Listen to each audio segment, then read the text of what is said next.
유토피아가 아니라 위기가 오고 있습니다. 최근 저는 기술 발전과 말세에 대한 주제를 많이 생각해 보고 있습니다. 그 계기 중 하나는 일론 머스크가 제시하는 미래 비전이었습니다. 그는 XAI, 스페이스X, 테슬라 등의 프로젝트를 통해 인공지능과 로봇, 우주 기술이 결합된 새로운 시대를 이야기합니다. 그의 핵심 비전은 세 가지입니다.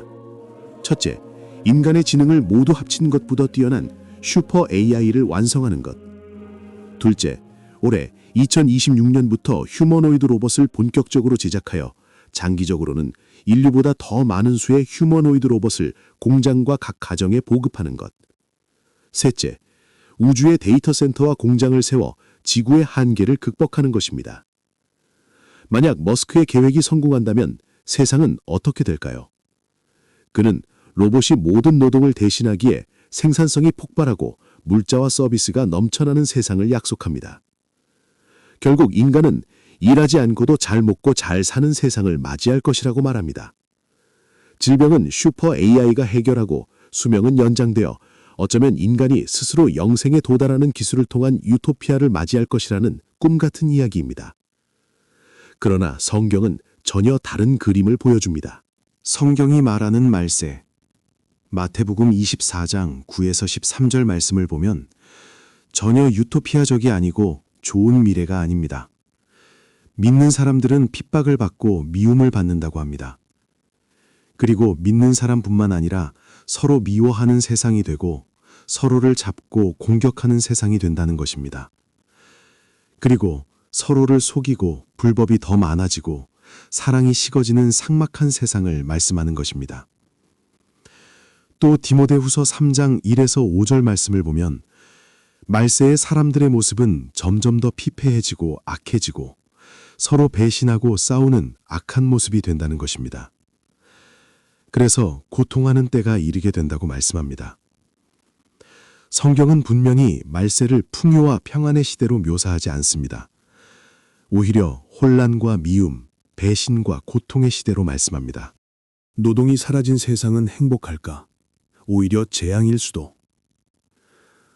로봇이 모든 일을 대신해주면 낙원이 될 것 같지만 사실 인간은 이 일을 통해 삶의 의미를 찾는 존재입니다.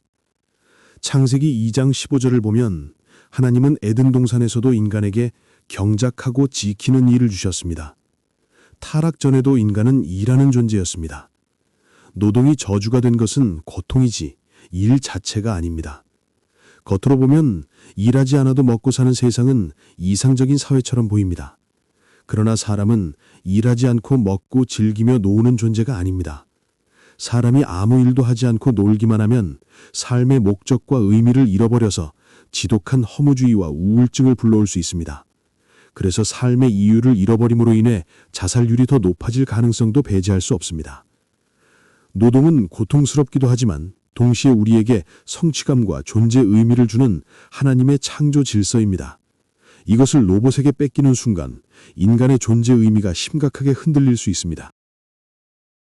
역사의 경고, 로마의 타락과 현대 사회.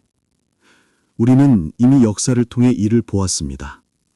로마 제국이 절정기일 때 노예들이 대신 일해주고 시민들은 풍족하게 놀기만 했습니다. 그 결과가 무엇이었습니까? 지극히 퇴폐적인 문화였습니다. 더 많이 먹기 위해 토하면서까지 음식을 탐했고 콜로세움에서 검투사의 결투나 짐승에게 사람이 찢겨 죽는 모습을 오락으로 즐겼습니다. 성적인 타락과 일탈은 말로 다 할 수 없었습니다. 지금 선진국에서 나타나는 마약 문제와 퇴폐 문화가 갈수록 심각해지는 것을 보십시오. 일하지 않아도 되는 미래는 결코 유토피아가 아닙니다. 그 풍요는 인간을 더 잔인하고 음란한 향락으로 몰아넣는 디스토피아의 시작일 수 있습니다. 기술은 중립적인가? AI와 로봇은 죄가 없고 단지 도구일 뿐이라고 말할 수 있습니다. 그러나 그것을 사용하는 인간의 본성은 죄로 기울어져 있습니다. 기술이 발전할수록 부와 권력이 소수에게 집중될 수 있고 불평등은 더 심화될 수 있으며 국가 간 갈등은 더 격화될 수도 있습니다. 마태복음 24장 6에서 8절은 난리와 전쟁, 기근과 지진을 예고합니다.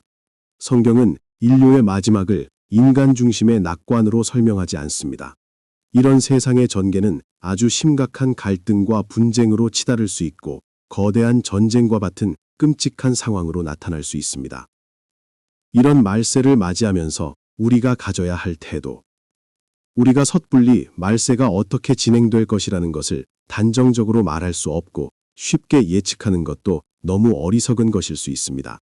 그러나 분명한 것은 이 세상은 점점 마지막으로 치닫고 있으며 이 인간의 기술 발전으로는 결코 사람들이 상상하는 유토피아로 가지 않는다는 사실입니다. 종말의 때는 사람들이 유토피아를 이루겠다는 것이 오히려 디스토피아를 이끌어낼 수 있습니다. 인공지능, 로봇, 풍족한 생산, 일하지 않아도 되는 삶, 수명의 연장. 이런 것들이 반드시 축복만은 아닐 수 있습니다. 오히려 이 세상을 다른 형태의 위기로 몰아갈 가능성도 생각해야 합니다. 앞으로의 시대는 우리에게 더 힘든 시기가 될 수 있습니다. 어떤 심각한 문제가 생기고 큰 환란이 올 수 있습니다. 이런 때에 우리는 더 정신을 차리고 우리의 신앙을 굳게 하여서 다가올 미래를 대비하고 환란의 시대를 대비해야 하겠습니다. 마태복음 24장 24절은 거짓 그리스도들과 거짓 선지자들이 일어나 큰 표적과 기사를 보여 할 수만 있으면 택하신 자들도 미혹하리라 라고 말합니다. 이렇게 놀라운 기술과 기적 같은 발전으로 빠르게 전개되는 세상 속에서 우리는 정신을 차리고 깨어 있어야 합니다. 예수님은 이런 시대를 살아가는 우리에게 끝까지 견디는 자는 구원을 얻으리라 말씀하십니다. 우리가 분명히 생각해야 할 것은 이 세상은 사람의 뜻대로가 아니라 하나님의 뜻대로 진행된다는 것입니다. 이런 말세의 때에 우리는 유토피아를 꿈꾸는 세대가 아니라 천국을 준비하는 세대가 되어야 합니다. 어떤 변화가 오든지 어떤 상황이 전개되든지 하나님을 의지하며 믿음을 지키고 끝까지 견뎌서 구원을 얻는 저와 여러분이 되기를 소망합니다. 시청해 주셔서 감사합니다.